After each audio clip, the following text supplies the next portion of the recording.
என் கிறிஸ்தவ ஜனங்களுக்கு என் அன்பின் வாழ்த்துக்கள். இப்பொழுதும் இந்த வீடியோவில் உங்களை சந்திப்பதில் நான் மிகுந்த சந்தோஷம் அடைகிறேன். இவர் தான் என் ஃப்ரெண்டு, பக்கத்து தோட்டத்துக்காரர். இவர் பேர் வந்து பூல்பாண்டி. இப்போ இந்த வீடியோவில் நம்ம என்ன பார்க்க போகிறோம் என்றால், அதாவது இவாஞ்சலின் பால் தினகரன் பகிர்ந்து கொள்ள விரும்புகிறேன். நாங்கள் கனடா தேசத்திற்கு போன பொழுது நாங்கள் ஒரு வீடு கூட இல்லாமல் ஒரு ஹோட்டலில் தங்கியிருந்தோம். வெகு நாட்கள் தங்கியிருந்தோம். எப்படி வீட்டை வாங்க முடியும் என்று நாங்கள் தவித்து கொண்டிருந்த பொழுது ஆண்டவர் ஒரு வழியை எங்களுக்கு காட்டினார். லோன் எடுத்து ஒரு அழகான வீட்டை வாங்கும்படி கர்த்தர் செய்தார். ஒரு காரையும் கூட எங்களுக்கு வாங்கி கொடுத்தார். அது எப்படி தெரியுமா? ஒரு இரவில் ட்ரீமில் ஒரு ஏஞ்சல் வந்து என்னிடத்துல என்னை தட்டி எழுப்பினான். எழுந்துரு, சீக்கிரமாக சொல்லு, உனக்கு எப்படிப்பட்ட கார் வேணும்னு சொல்லு என்று சொன்னான்.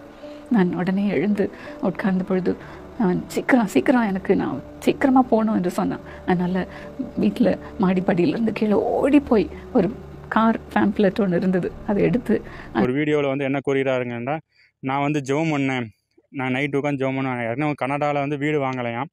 கனடாவில் வந்து ஊழியம் பண்ணிகிட்டு இருக்காங்களாம். கனடாவில் வீடு கிடைக்கல, வீட்டுக்காக நான் ஜெபம் பண்ணிகிட்டு இருந்தோம். கடவுள் எங்களுக்கு வீடையும் கொடுத்துட்டாரு. அதுக்கப்புறம் ஒரு ஏஞ்சல் வந்தாலாம். ஏஞ்சல் வந்து எங்களுக்கு கார் நான் கேட்டுட்டு இருந்தேன். அடுத்த நாள் காலையிலே எனக்கு அந்த கார் வந்து வீட்டுக்கு முன்னாடி ஃப்ரண்ட்டில் வந்துட்டு அப்படின்னு ஒரு சாட்சி கொடுத்துருந்தாங்க. அதை கொடுத்து நம்ம இந்த வீடியோவில் பார்க்க போகிறோம். அதாவது எப்படி இவங்க வந்து இயேசு கிறிஸ்துவனுடைய பெயரை சொல்லி வியாபாரம் பண்ணி கொண்டிருக்கிறார்கள் என்பதை தான் நம்ம இந்த வீடியோவில் பார்க்க போகிறோம். ஏனென்றால் கிறிஸ்தவ ஜனங்களை நீங்கள் புரிந்து கொள்ளுங்கள். இயேசு கிறிஸ்து முதலாவது யாருக்காக வந்தார்? ஏழைகளுக்காண்டி தான் வந்தார். ஏழைகளுக்கு இறங்குகிறவனோ கர்த்தருக்கு கடன் கொடுக்கிறான்னு தான் வந்தார். ஏன் இயேசு கிறிஸ்து சொன்ன இந்த வார்த்தைகள்லாம் அவங்களுக்கு தெரிலன்னு தெரில. உனக்கு விண்டானவங்களை விட்டு தரித்திரருக்கு கொடு. ஆனால் இவர்கள் என்ன கூறுகிறார்கள் என்றால், ஏழைகளாகிய உங்களுக்குறதை எல்லாத்தையும் விட்டுவிட்டு பணக்காரர்களாகிய அவர்கள்ட்ட கொண்டு எல்லாத்தையும் கொடுத்து விடுங்கள் என்று. இந்தியாவில் இருந்து இவங்களுக்கு வீட்டில் இருக்க முடியாதா? அது கனடாவில் போய் வீடு வேணுமா? அவங்களுக்கு தனக்கானவைகளை தான் அவங்க சிந்தித்து கொண்டு இருக்காங்க. ஆனால் வேதம் என்ன சொல்லுதுன்னா, பிறனுக்கானவைகளையே நோக்குவானாக என்று தான் வேத வசனம் சொல்லுது. ஆனால் இவங்கெல்லாம் பாருங்கள், இந்த இவாஞ்சலின் பால் தினகரன் பாருங்கள், தங்களுக்கானவைகளையே நோக்கி கொண்டு இருக்காங்க. ஐயா, இவங்க காரில் போகிறதுன்னு யாருக்கு என்ன பிரயோஜனம்? இவங்க போய் கனடாவில் வீட்டில் இருந்தால் யாருக்கு என்ன பிரயோஜனம்? அப்படின்னா இப்படிலாம் பேசி பேசி மக்களுடைய காணிக்கையை வந்து இவங்க வந்து அபகரித்து கொண்டு இருக்காங்க. இது ரொம்ப ஈஸியானது தானே ஐயா. வீட்டில் வந்து ப்ரேயர் பண்ணுறாங்களா, ஒரு வீடியோவில் போடுறாங்களா, ஏஞ்சல் வந்துட்டாலும் BMW, அவனை பார்க்குறவனுக்கு ஆசை தானே வரும். அப்படி இவங்களுக்கு காணிக்கை கொடுத்துட்டானா உடனே நமக்கும் BMW வந்துடும், நமக்கும் கார் வந்துடும். அப்படி தானே இந்த ஆசையை தானே அவங்க தூண்டி இழுக்காங்க. ஆனால் நீங்கள் பாருங்கள், இந்த விவசாயத்தை பண்ணுறத பாருங்கள், எவ்வளோ கஷ்டப்பட வேண்டியது இருக்குது. நீங்கள் இவ்வளோ கஷ்டப்படுறதுனால தான் எல்லாரும் இப்போ பிளேட்டில் வந்து சோறை சாப்பிட முடியுது. சும்மா உட்காந்து ஜோம் பண்ணிக்கிட்டு உட்காந்து எனக்கு BMW ஏஞ்சல் வருவாளாம், ஏஞ்சல் வந்தோன்னா உனக்கு வந்து காலையில் வந்து நெல் கொடுத்துருவாளா? அப்படியா? அது எப்படி கொடுப்பாங்க? கஷ்டப்பட்டு தானே கொடுப்பாங்க. கஷ்டப்பட்டு தானே கொடுப்பாங்க. அப்படிதானே? அப்படிதான் கஷ்டம். நீ இப்போ நெல்லை நம்ம பிளேட்டுக்கு கொண்டு வர்றதுக்கு நீ எவ்வளோலாம் கஷ்டப்படணும்னு சொல்லும். நீ ரொம்ப வார்த்தையில் சொல்லும். என்னெல்லாம் கஷ்டப்படும்? உரம் போடணும், நடணும், அப்புறம் களை பறிக்கணும், உரம் போடணும், நடணும், களை பறிக்கணும். எவ்வளோ கஷ்டப்பட வேண்டியிருக்கு. அறுக்கிற வரையும் கஷ்டப்பட வேண்டியிருக்கு. அதுக்கப்புறம் கஷ்டப்படணும், வைக்கோல இது பண்ணணும். இதுக்கு வந்து காலையில் வந்து சாயங்காலம் வரைக்கும் இந்த வெயில் நின்று விளையாடணும். அது பின்னாடி பாருங்கள், விவசாய கிறிஸ்தவ ஜனங்களை எவ்வளோ இந்த நெல்லுலேருந்து பார்த்துக்கிடுங்க. இதில் ஃபுல்லாக இவர் தான் வேலை செய்கிறாரு. அவ்வளோ வேலையும் இவர் தான். இவர் ஒரே ஆளாக நின்று காலையிலேருந்து சாயங்காலம் வரைக்கும் வேலை செஞ்சு வேலை செஞ்சுட்டு இருக்காரு. குடும்பத்தோடு இவர் வந்து குடும்பத்தோடு வேலை செஞ்சும் இவருக்கு ஏதாவது வருமான லாபம் இருக்கா ஐயா? எங்கே லாபம் இருக்குது? உரத்துக்கு கூட லாபம் இது போட முடியல. கஷ்டப்பட்டு தான் செய்ய வேண்டியிருக்கு. ஏதாவது லாபம் கிடைக்குதா? இந்த 3 மாதம் பயிர், 3 பயிரில் என்ன லாபம் உங்களுக்கு? லாபம்னா நாங்கள் செஞ்ச கூலியில் மிச்சம் கிடைக்கும் மாதிரி லாபம் ஒன்றும் நிறைய கிடைக்கல. செஞ்ச வேலைக்கு காலையில் சாயங்காலம் வரைக்கும் வேலை செய்கிறீங்களா? அதுக்கு உண்டான கூலியாவது கிடைக்குதா? அது கிடைக்கும். எவ்வளோ கிடைக்கும்? அது கிடைக்குன்னா எங்களுக்கு சம்பளம் 10,000 20,000 கிடைக்கும். வேறு ரொம்ப இங்கே கிடைக்கும். 3 மாதத்துக்கு 10,000 ரூபா. அவனை பார்த்துக்கிடுங்க கிறிஸ்தவ ஜனங்களை. 3 மாதத்துக்கு 10,000 வச்சு என்ன பண்ண முடியும்? என்னையா பண்ண முடியும்? குடும்பம் தான் நடத்திட்டு இருக்க முடியும். அவங்க இப்படி பைபிள் என்ன சொல்லுதுன்னா, வேலை செய்யாதிருப்பவன் சாப்பிடாதிருக்க கடவன் பவுல் சொல்கிறாரு. பவுலை எப்படி ஊழியம் பண்ணாருன்னா, கட்டட வேலை செஞ்சு இவரை போல் கஷ்டப்பட்டு இருந்து கிறிஸ்துவுக்காண்டு இருந்து கிறிஸ்துவ சுவிசேஷத்தை யாராவது என்ன காணிக்கையை குறித்து என்கிட்ட கேள்வி கேட்க முடியுமான்னு பவுல் சொல்லி அவ்வளோ தூரத்துக்கு வந்து கிறிஸ்துவுக்காண்டி அவர் வந்து வேலை செய்யாதிருப்பவன் சாப்பிடாதிருக்க கடவன் ஊழியம் பண்ணார். ஆனால் இப்போ இவங்க பண்ணுற ஊழியத்தை பாருங்கள், எப்படி வந்து பாருங்கள், மக்களை வந்து தந்திரமாக இவங்களை வந்து ஏமாற்றி கொண்டிருக்கிறார்கள் என்பதை நாம் அந்த கிறிஸ்தவ ஜனங்களை நம்ம வந்து புரிந்து கொள்ள வேண்டும். ஏனென்றால் மல்கியா 3:10 கூறுகிறது, உங்கள் தசம பாகங்களை கொண்டு வாருங்கள், உங்கள் காணிக்கைகளையும் கொண்டு வாருங்கள். தசம பாகம் என்பது உங்கள் வருமானம், மாத வருமானத்தில் 10ல் ஒரு பங்கு. 10,000 ரூபாய் சம்பளம் வரும் என்றால் 1000 ரூபாய் ஆண்டவருக்குரியது. அதை ஆண்டவருடைய ஊழியத்திற்கென்று மற்றவர்கள் கண்ணீர் துடைக்கப்படும்படி நீங்கள் கொடுக்க வேண்டும், காணிக்கையாக கொடுக்க வேண்டும். அதான் ஆண்டவர் சொல்கிறார். வேதம் சொல்லுது, இது 12 கூடை நிறையவும் இருக்குது. எப்படி இது வந்ததுன்னு சொல்லுவீங்க? அதான் கர்த்தருடைய ஆசீர்வாதம். எப்படி இந்த காசு பேங்க்ல இருக்கு? எப்படி இந்த வீடு வந்தது, எப்படி 2வது வீடு வந்தது, எப்படி என் பிள்ளைக்கு திருமணமானது தெரியலையே. கர்த்தருடைய ஆசீர்வாதம் இதை ஆண்டவர் உங்களுக்கு தரப்போகிறார். நீங்கள் விதைக்கும் பொழுது, மாதம் மாதம் விதைக்கும் பொழுது 10ல் ஒரு பங்கை கொடுக்கும் இப்போ இவங்க வந்து என்ன என்ன என்ன சொல்லிட்டு இருக்காங்க இவருடைய இப்போ பால் தினகரன் வந்து என்ன சொல்றாரு? உங்களுக்கு உண்டானவைகள் 10ல் 1 நீங்கள் எங்களுக்கு கொடுத்தால் நீங்கள் அளவிதமாக ஆசீர்வதிக்கப்படுவீர்கள். இப்படிதான் சொல்றாங்க. அப்படிதான் சொல்றாங்க. 10ல் 1னா இவனை 10ல் 10 10ல் 1 அவங்களுக்கு கொடுத்துடணும். 10ல் 1 கொடுத்தா வேற நீங்க பல வருடமா நான் என்ன கேட்கேன்னா 10ல் 1 அவருக்கு கொடுங்கன்னு சொல்லி பால் தினகரன் கேட்காரு. பால் தினகரனுக்கு நாங்க கொடுக்கறதுக்கு அவருக்கு நான் கடனாளியா? கடனாளி இல்ல. நீர் கடனாளியா? கடனாளி இல்ல. கடனாளி பிறகு எப்படி கேட்காரு பாருங்க. கஷ்டப்பட்டு பிறகு உழைச்சு எப்படி கேட்காரு பாருங்க. 10ல் 1 கொடுத்துடணுமா? நீர் இப்போ இயேசு கிறிஸ்து ஏற்றுக்கிட்டேன்னு வச்சுக்கோமே. 10ல் நீ 1 நீர் நீர் ஊழியம் பண்ணுறீங்கன்னா நீர் இதில் உனக்கு ஒரு 10,000 லாபம் கிடக்குன்னா 10ல் 1 1000 அவர்கிட்ட கொடுத்துடணுமா? ஆமா. அவர்கிட்ட கொடுக்குறதுக்கு முதல்ல அவர் யாரு? ஆனா கடனை வாங்கியிருக்கோம். ஆ? கடனை வாங்கியிருக்கோம். கடனை வாங்கிருக்கோம். இப்படி தான் கேட்காங்க பாருங்க. அப்புறம் அவருக்கு கொடுக்குறதுக்கு முதல்ல அவர் யாருங்க? கிறிஸ்தவ ஜனங்களை, விசுவாசிகளை நீங்கள் புரிஞ்சுக்கொள்ளுங்க. எப்படிலாம் உங்களை ஏமாத்துறாங்கிறத நீங்கள் முதல்ல புரிஞ்சுக்கிடணும். இதே இது நம்ம அவர்கிட்ட கேட்க முடியுமா? அது எப்படி கேட்க இப்போ நீர் விசுவாசியா இருக்கிறீர், முடியாது? கேட்க முடியாது. நீர் விசுவாசியா அது இருக்கிறீர், கேட்க இப்ப முடியாது. நான் விசுவாசியா இருக்கேன். கேட்க முடியாது. அவர் எவ்வளோ பால் தினர் எவ்வளோ சம்பளம் வாங்குறாரு? பால் தினர் எப்படியும் மாசத்துக்கு ஒரு 1 கோடிக்கு மேலே வாங்குவார். 1 கோடி சம்பளம் நமக்கு 1 லட்சம் தருவாரா? அது எப்படி தருவாரு? இப்போ நாங்கள் அப்படி தான் கேட்கோம் அவங்கக்கிட்ட. நாங்கள் விசுவாசிகளாக நாங்கள் வந்து எல்லாருமே இப்போ எல்லாரும் சேர்ந்து கேட்கோம். எங்களுக்கு நீங்கள் எவ்வளோதான் சம்பளம் வாங்குறீங்களா? எங்களுக்கு அந்த 1 கோடியில் ஒரு 10ல் 1 எங்களுக்கு தந்துருங்க. இப்படி சொன்னால் எங்களுக்கு அவர் தருவாரா? அது எப்படி தருவாரு? அது எப்படி தருவாரு? தர மாட்டாரு. அப்படின்னா கிறிஸ்தவ விசுவாசிகளை பாருங்கள் எப்படி உங்களை தந்திரமா அவங்கள ஏமாத்துறாங்க. நீங்கள் வேணா அவங்களுக்கு கடனாளியா? நீங்கள் 10ல் 1 கொடுங்க. நீங்கள் 1 லட்ச ரூபா சம்பளம் வாங்குவீங்க, 10,000 அவர் கொண்டு கொடுக்குறதுக்கு நீங்கள் என்ன கடனாளியா? இது வேதம் சொல்லவே இல்லை கிறிஸ்தவர்களே. முதலாவது நீங்கள் அதை புரிந்து கொள்ளுங்க. உங்களை வந்து அவங்க ஏமாத்துறாங்க. நீ 10,000 கொண்டு கொடுக்குறதா இருந்தால் இந்த மாதிரி உழைக்கிறவங்களுக்கு இல்லை ஒரு ஏழைங்களுக்கு கஷ்டப்படுறவங்களுக்கு போய் சொல்லுங்க, கொடுங்க. கொடுத்துட்டு அவங்களுக்கு ஒரு சுவிசேஷத்தை சொல்லிட்டு அதுதான் வந்து ஆசீர்வாதமாக இருக்கும். எத்தனை பேர் வியாதிக்காரங்க படுத்து இருக்காங்க, ஆமா. பைசா இல்லாம கஷ்டப்பட்டு படுத்துறாங்க. பைசா இல்லாம கஷ்டப்பட்டு படுத்துறாங்க. ஹாஸ்பிட்டல்லாம் இப்போ நீங்கள் பாருங்கள். ஒருத்தனுக்கு வியாதி நிமித்தமும் துன்பம். ம். அந்த வியாதியில் ஹாஸ்பிட்டலில் உள்ளவன் கொள்ளையடிச்சிட்டு இருக்கான். 1 லட்ச ரூபா கொண்டு வா, 2 லட்ச ரூபா கொண்டு வா, 3 லட்ச ரூபா கொண்டு வா. எனக்கு தெரிஞ்ச ஒருத்தவங்கள்ட்ட அப்படி தான் பிடுங்கிட்டு இருக்கான். ஆமா. 5 லட்ச ரூபா கொண்டு வா. அவங்களுக்கு வியாதியில் படுற கஷ்டத்தை விட இது ஒரு கஷ்டம். ஆமா. இந்த 2 கஷ்டமும் சேர்ந்து ஹாஸ்பிட்டலில் எத்தனை பேர் கிறிஸ்தவர்களே கஷ்டப்பட்டு கொண்டு இருக்கிறாங்க. அவங்களுக்கு கொண்டு உதவி செய்யுங்க. ஆமா. அவங்களுக்கு வந்து சும்மா அதுதான் அவங்களுக்கு ஆசீர்வாதமாக இருக்கும். உங்கள் ஃபேமிலிக்கும் அது ஆசீர்வாதமாக இருக்கும். நான் இன்றைக்கு கிறிஸ்துவின் நாமத்தினால இதை சொல்லுகிறேன்.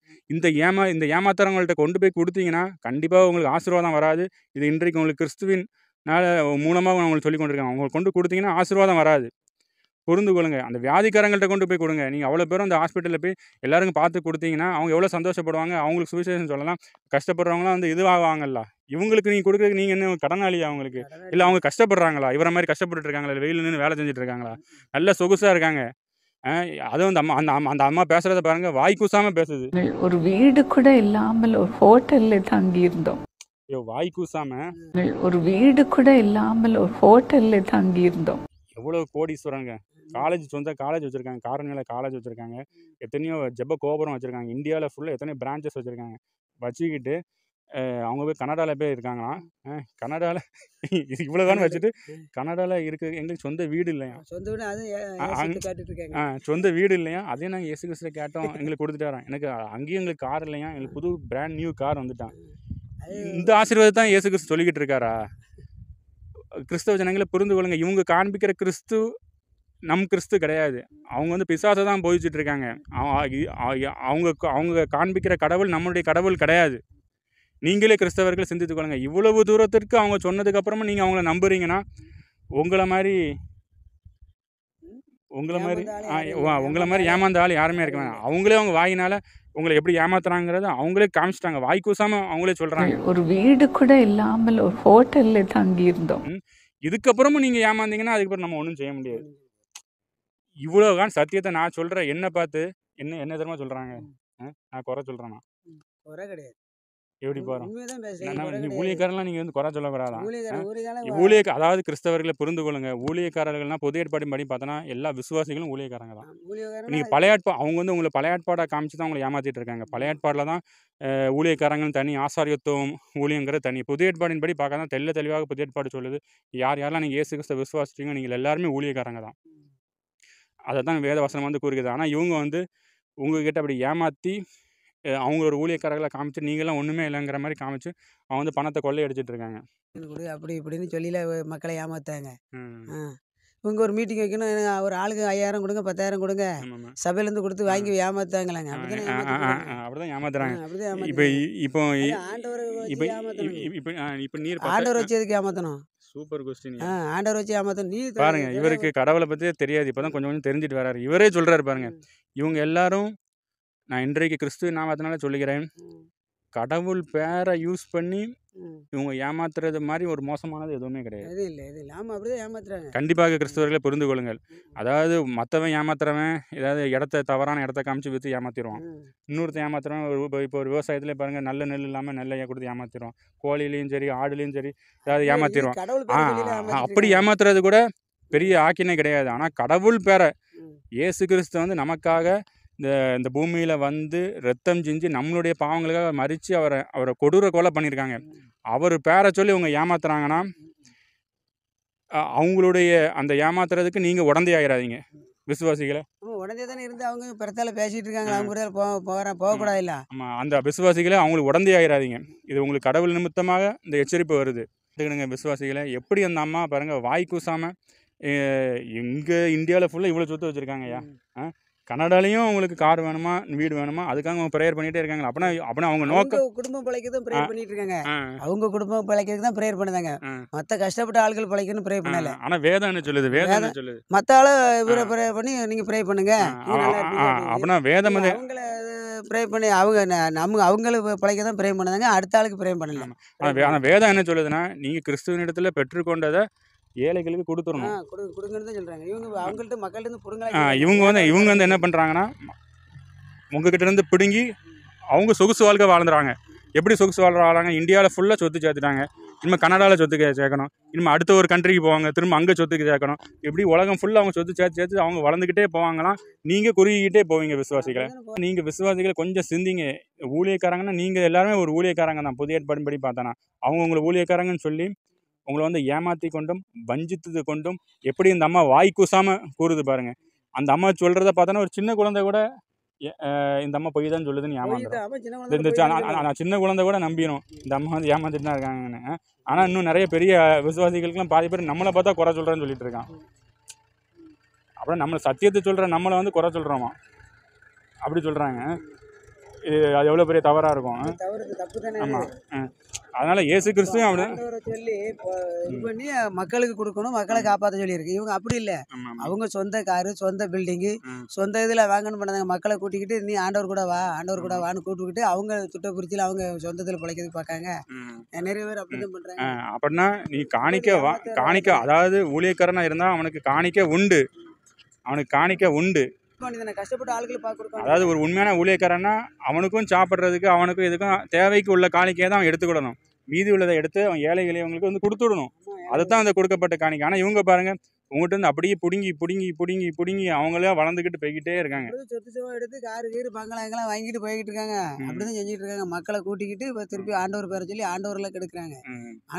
ஆண்டவர் பேரை சொல்லி தானே அவங்கள்ட்ட இருந்து பிடுங்குதாங்க. அப்படி பிடுங்க கூடாதுல கஷ்டப்பட்ட ஆள்கிட்ட. அதனால் கிறிஸ்தவர்களை முதல்ல புரிஞ்சு கொள்ளுங்க. கஷ்டம்னா என்ன, அதான் பாடுபடுகிறதுக்கு எவ்வளவா நீங்கள் பாடுபட வேண்டும் என்பதை நான் கற்றுக் கொடுப்பேன்னு சொல்லி பவுல் வந்து தீமோத்தேயுவை நோக்கி சொல்லுகிறார். பாருங்கள், பாடுனா என்னங்கிறது இப்போ நீங்களே பாருங்கள். இதுதான் இவருக்கு தெரியும். இவர் எவ்வளோ பாடுபட்டிருக்காரு, இந்த நெல்லில் எவ்வளோ பாடுபட்டிருக்காருன்னு தெரியும். இப்படி பாடுபட்டு இவருக்கு வர்ற சம்பாத்தியம் வந்து வெறும் 10,000 ரூபா 3 மாதத்துக்கு ஒரு தடவை. 10,000 சாப்பாட்டுக்கு எடுத்துக்கிட்டு தான். ஆனால் அவங்க பாருங்கள் சும்மா வீடியோ உட்காந்துட்டு இப்படி ஜெபம் பண்ணிட்டு அப்படி இப்படின்னு சொல்லிட்டு அவங்க அக்கௌண்ட்டில் வந்து பார்த்தீங்கன்னா 1 கோடி BMW கார் வந்துடுது, கனடாவில் வீடு வந்துடுது, எல்லாமே வந்துடுது. எப்படின்னா நீங்கள் ஏமாற்றப்பட்டு இருக்கீங்க. மக்களை வச்சு அப்படி ஏமாத்திக்கிட்டு அலைதாங்க. கஷ்டப்படாமல் மக்களை வச்சு ஏமாற்றிக்கிட்டு இந்த கார் வாங்க அது வாங்க அவங்க ப்ரே பண்ணிக்கிட்டு மக்களை கூட்டிக்கிட்டு இப்படி கஷ்டப்படுறாங்க. அந்த கஷ்டப்படுறது ஆண்டவர் பேரை சொல்லியில கஷ்டப்படுறது அவங்க உழைச்சி கஷ்டப்பட வேண்டியதுன்னு ஆண்டவர் பேரை சொல்லி ஜோ கூட்டம் வச்சுக்கிட்டு. அது இல்லையா அவங்களுக்கு தெளிவான ஆட்கள். அவங்களும் தெளிவான ஆட்கள்.